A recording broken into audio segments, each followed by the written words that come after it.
কারো পৌষ মাস তো কারো সর্বনাশ, এই কথাটি যেন একদম মিলে গেল বাংলাদেশের দুই তারকা ক্রিকেটার সাকিব আল হাসান এবং মুস্তাফিজুর রহমানের ক্ষেত্রে। একদিকে মুস্তাফিজ আলো ছড়াচ্ছেন নজর কাড়া বোলিং দিয়ে, তুলে নিচ্ছেন একের পর এক উইকেট, সেখানে সাকিব আল হাসান যেন নিজেকে হারিয়ে খুঁজে বেড়াচ্ছেন। এক পর্যায়ে আউট না হয়েও সাজঘরে ফিরে যান সাকিব আল হাসান। সব মিলিয়ে শেষ পর্যন্ত প্রশ্ন, আইএল টি-20তে কেমন খেললো এই দুই তারকা?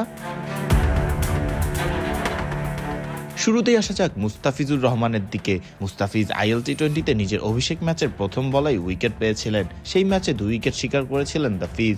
দ্বিতীয় ম্যাচে যেন ফিজ আরো ভয়ঙ্কর, ফিল সল্টকে ভয়ঙ্কর হয়ে ওঠার আগেই ফিরিয়েছেন মুস্তাফিজুর রহমান। এরপর মুস্তাফিজ শিকার করেন ভারতীয় ব্যাটার উন্মুক চাঁদের উইকেটটিও। দ্বিতীয় ম্যাচে মুস্তাফিজ নিজের 4 ওভারের কোটা পূরণের আগেই আবুধাবি নাইট রাইডার্সকে অল আউটের মুখে ফেলে ম্যাচ জিতে নেয় মুস্তাফিজের দল দুবাই ক্যাপিটালস। এদিন 3 ওভারে মাত্র 22 রান দিয়ে 2টি উইকেট পান মুস্তাফিজুর রহমান।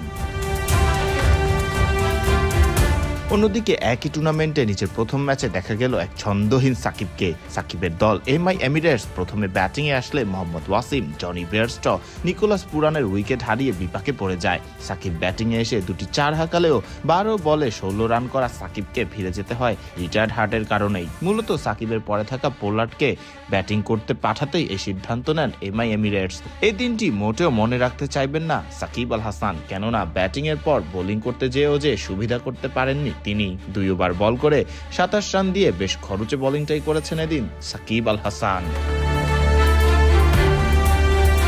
মুস্তাফিজ নিজের সেরা সময় পার করছেন ফ্র্যাঞ্চাইজি ক্রিকেট লিগে। অন্যদিকে সাকিব যেন কিছুটা ছন্দহীন। সাকিব মুস্তাফিজ দুইজনের নামই রয়েছে আসন্ন আইপিএল নিলামে। মুস্তাফিজ জাতীয় দলে নিয়মিত খেললেও সাকিব নিজের রাজনৈতিক কারণে আপাতত জাতীয় দল থেকে দূরে। তবে সাকিব জানিয়েছেন তিনি চান দেশের হয়ে দেশের মাটিতেই সব ফরম্যাটের একটি সম্পূর্ণ সিরিজ খেলেই ক্রিকেটকে বিদায় জানাতে। ফরদিন রহমান সকাল, বিডি ক্রিক টাইম।